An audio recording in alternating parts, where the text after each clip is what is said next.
Hi everyone, I'm Wadden, and in this video segment, I'm going to teach you how to properly place your left hand on the grip. This is one of the most important videos throughout the instruction vault.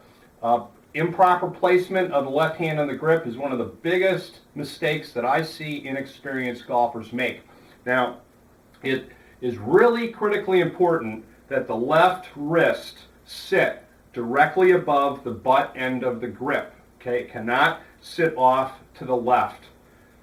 And when the wrist is sitting on top of the butt end of the grip, you're going to be able to come in and both square the club face off and release this shaft left of impact after you're done hitting. Okay, the biggest mistake I see people make is they put their grip on the club with the head on the ground. They come in from the left side. This left wrist doesn't get over on top. Can you see all this white space here? This is what I'm looking for when I'm looking at your face on.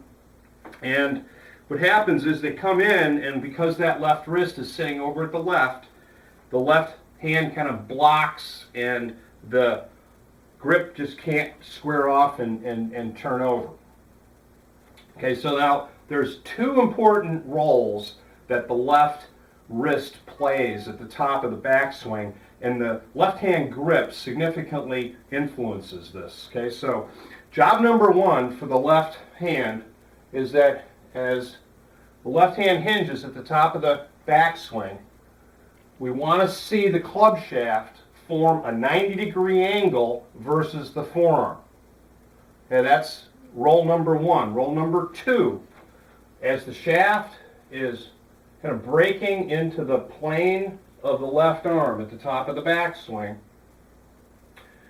we want to make sure that the left hand is what I refer to as on the forearm. Okay, and the left hand will be on the forearm when I run a line through the knuckles of these knuckles in the left hand, and then this bone underneath, this top bone in the left thumb. Okay, I run a line between those two. It should run into the inside of the left elbow, left forearm. Okay, now if this line runs out here, my left hand is off the forearm. Okay, I now rotate my hand, put it back into the inside of this left forearm. I'm back on the forearm now.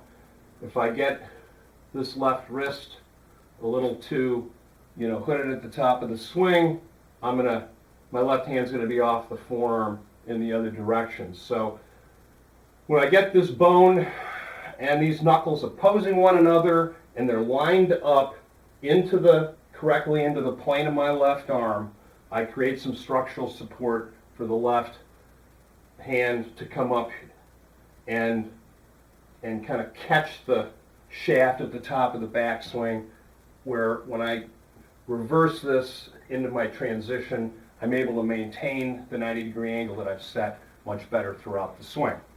So, how do we get the left hand to be formed properly to accomplish those two objectives?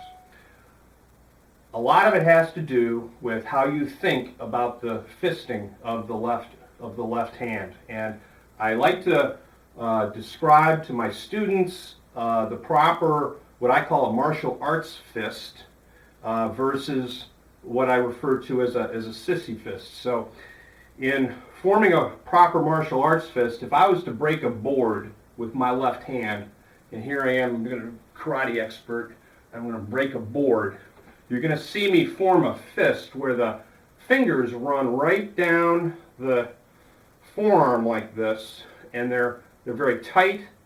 The tops of these fingers are all flat, and watch this. If I just pull my thumb out and pull up my left index finger just a little bit, the grip of the club is going to fit into that left hand in a way that makes it very easy to form a 90-degree angle between the shaft and the forearm. And you can see it from this angle as well. Okay. Now, what gets in the way of that is what I call the sissy fist. And the sissy fist does not have fingers that run down through the radius of the left forearm. They're angled, and the other characteristic is that in a sissy fist, the tip of this left thumb is very short relative to the edge of the outer edge of the left index finger. Okay, and you'll see with this sissy fist here, it's virtually impossible for me to establish a right angle, a 90-degree angle between the forearm and the shaft. Okay, and I have to move that thumb out and get about an inch and a quarter, inch and an eighth to an inch and a quarter between the tip of the thumb and the edge of the outer edge of my left index finger to get this 90-degree angle established. Okay. So when you put all this together, there's going to be a proper look to the left hand at address. And the first thing you're going to notice again is that this left wrist is sitting directly above the butt end of the grip. The second thing that you're going to have a sense for is that the left thumb angles this way at about 1 o'clock, and you're going to see the right edge of your left hand be sitting off about an inch and a quarter from the middle of the grip. Okay, so we're not putting the left thumb on top of the grip. We're placing the wrist on top of the grip, and that pushes this part of the left thumb over to the right, and that's correct. Okay. Second thing you're gonna notice is that this left index finger, this knuckle here, sits either directly underneath the grip or off to the right underneath the left edge of the grip. And you'll also notice there's going to be a hole in here, and that hole is correct. We can't get this bone to sit underneath the grip in the plane of the left arm if we don't have this bone kind of up and engaged. You don't want this piece pressed all the way down on the grip. You'll form way too long of a left thumb. We really want just about an inch and a quarter between the tip of the left thumb and the outer edge of the left index finger. Okay.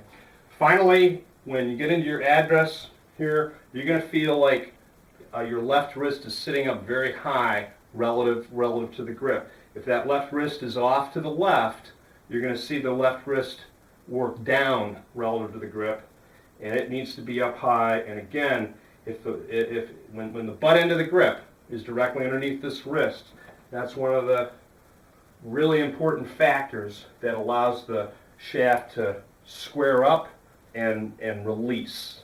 Okay. So thanks very much for watching this video. If you're ready to move on, please click on to the video on the right hand grip where I'm going to teach you how to form the rectangle. Hope to see you soon.